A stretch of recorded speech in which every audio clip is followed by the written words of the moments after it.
What if being broke wasn't really about money? What if it was about something far deeper?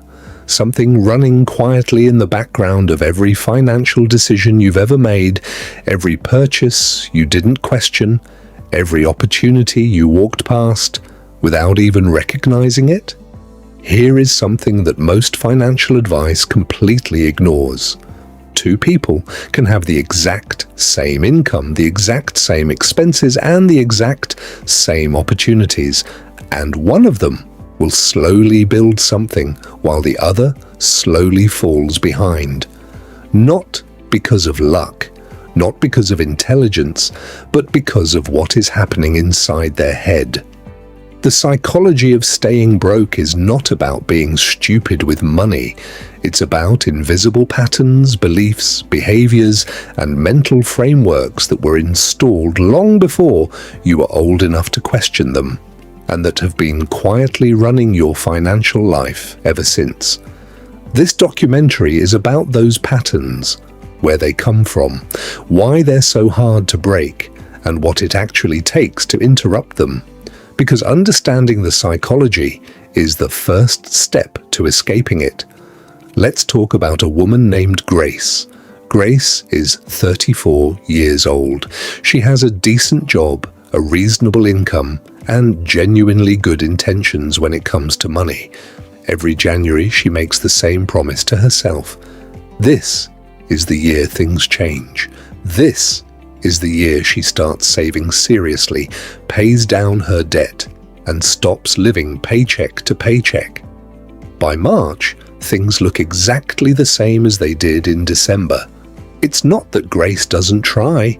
She downloads budgeting apps. She watches financial content. She knows intellectually what she should be doing.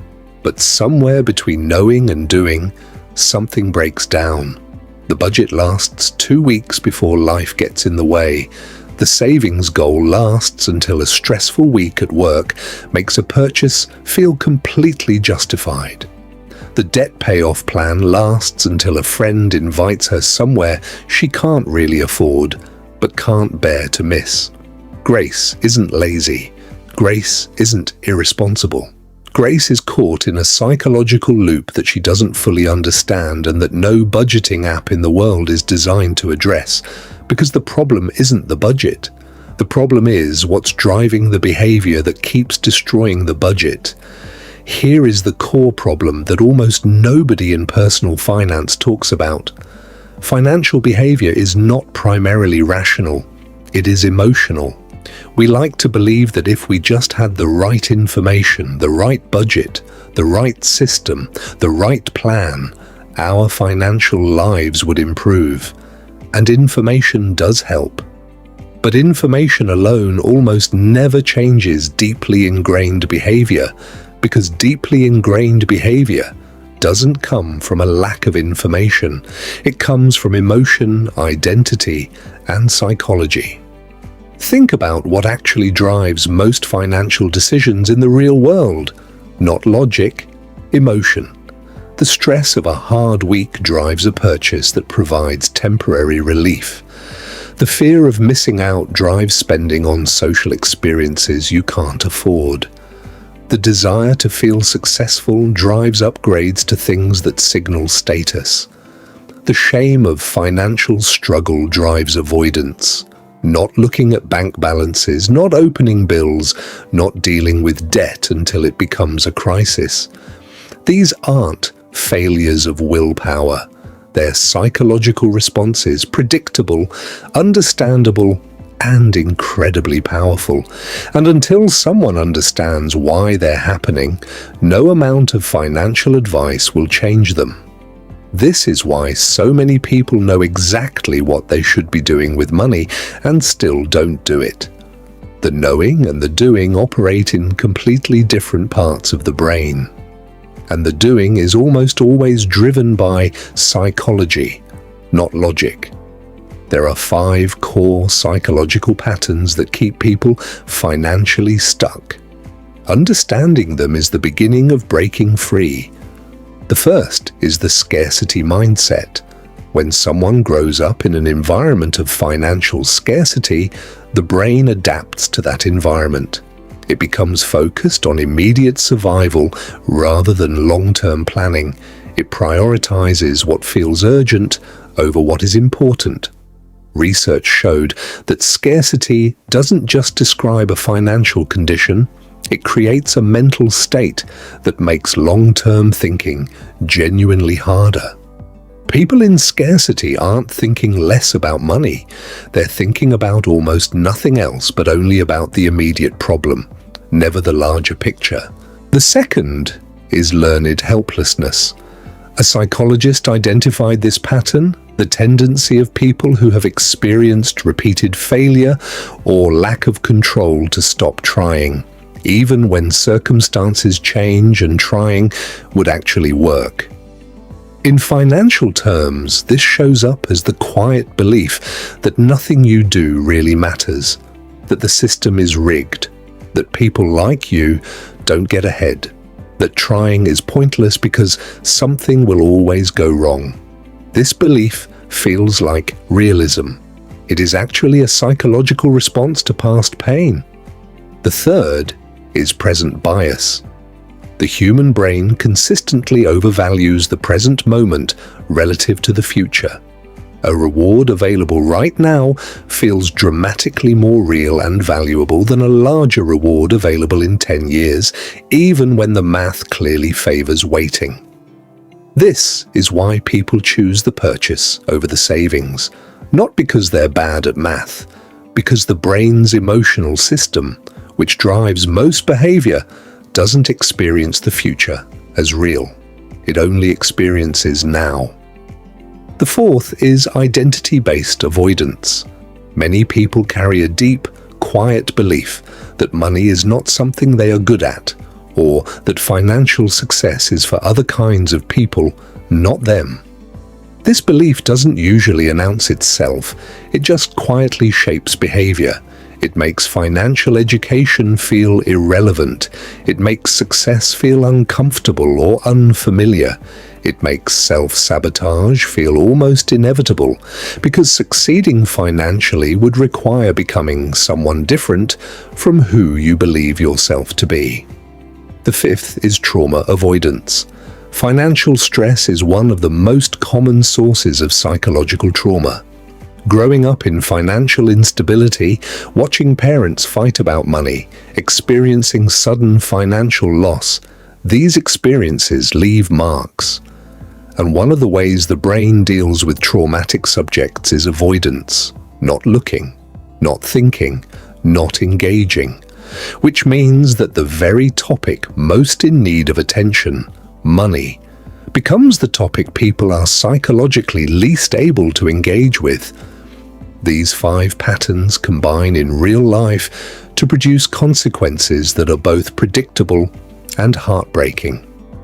Grace's story is not unique. Millions of people are caught in the same loop, not because they lack intelligence or effort, but because these psychological patterns are running quietly in the background of every financial decision they make. The scarcity mindset keeps them focused on this week's problem instead of next year's opportunity. Learned helplessness keeps them from trying things that could actually work. Present bias keeps them choosing today's comfort over tomorrow's security. Identity-based avoidance keeps them from fully committing to change, because change feels like becoming someone they don't recognize, and trauma avoidance keeps them from even looking at the problem clearly enough to address it. The result is a cycle that feels impossible to break, not because it is impossible, but because the tools most people are given to break it, budgets, apps, financial advice, operate at the surface level, while the real problem runs much deeper. And perhaps the most painful consequence of all is the story people tell themselves about why they're stuck. Not that they have deeply ingrained psychological patterns working against them, but that they are simply not good with money, that they were born this way, that this is just who they are, That story is perhaps the most expensive belief a person can carry, because as long as the problem feels like identity rather than psychology, there is nothing to fix. There is only something to accept. Here is the hidden truth that changes everything. Broke is not a financial condition, it is a psychological one. This doesn't mean external circumstances don't matter. They do, enormously. Systemic inequality is real. Limited opportunity is real. The compounding disadvantage of poverty is real and documented. None of that is being minimized here. But within whatever circumstances a person finds themselves in, psychology determines what they do with what they have. And two people in nearly identical circumstances, with nearly identical resources, will consistently produce different outcomes based on the psychological patterns they're operating from. The hidden truth is that most financial change doesn't start with a budget. It starts with a belief. The belief that change is possible. The belief that you are capable of it. The belief that your financial future is not already written. That the patterns of the past do not have to be the patterns of the future. This is not motivational fluff. It is backed by research on behavior change and the psychology of habit formation. The most powerful financial intervention available to most people is not a new savings account. It is the moment they genuinely, at a deep level, begin to believe that a different outcome is available to them. Because behavior follows belief, almost without exception. So what can Grace and anyone caught in these patterns actually do? First, name the pattern. You cannot interrupt what you cannot see. The first step is honest self-examination, not of your bank balance, but of your beliefs and behaviors around money. When do you overspend? What triggers it? What does money mean to you emotionally? What beliefs about money did you absorb growing up? Naming the pattern is not the same as solving it, but it is the beginning of solving it. Second, separate identity from behavior. You are not bad with money. You have patterns around money that were formed in response to your environment and experiences. These are not the same thing. One is fixed. The other can be changed. The moment you stop experiencing your financial behavior as who you are and start experiencing it as what you do, something that can be examined and changed, the door to real change opens. Third, design for your psychology, not against it. Instead of trying to overpower present bias with willpower, automate savings so the decision is made before the emotional brain has a chance to intervene. Instead of trying to overcome scarcity mindset through motivation, change your environment so that financial growth becomes visible and normal. Work with your psychology, not against it. Fourth, address the emotional triggers directly. If stress drives spending, build a stress response that doesn't cost money. If social pressure drives overspending, have honest conversations with the people in your life about what you can and cannot afford. If avoidance keeps you from looking at your finances, set a specific, small, low-stakes first step. Not a full financial overhaul, just opening the app and looking at the number. Avoidance loses power when you take one small step toward the thing you've been avoiding. Fifth, invest in your financial identity. Start telling yourself a different story, not a delusional one, not pretending everything is fine when it isn't, but a story that includes the possibility of change. Read about people who changed their financial lives from difficult starting points.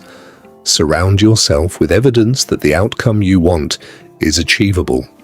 Let your identity slowly expand to include the possibility of financial competence, because identity, as we have seen, drives behavior more powerfully than any plan.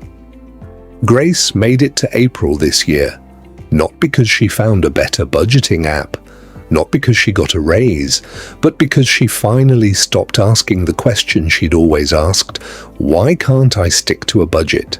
And started asking a different one. Why do I spend when I'm stressed? What am I actually afraid of when I look at my bank account? What do I really believe about whether someone like me can get ahead? Those questions led somewhere the budgeting app never could. They led to the patterns underneath the behavior, and once she could see the patterns, she could begin, slowly, imperfectly, but genuinely, to interrupt them.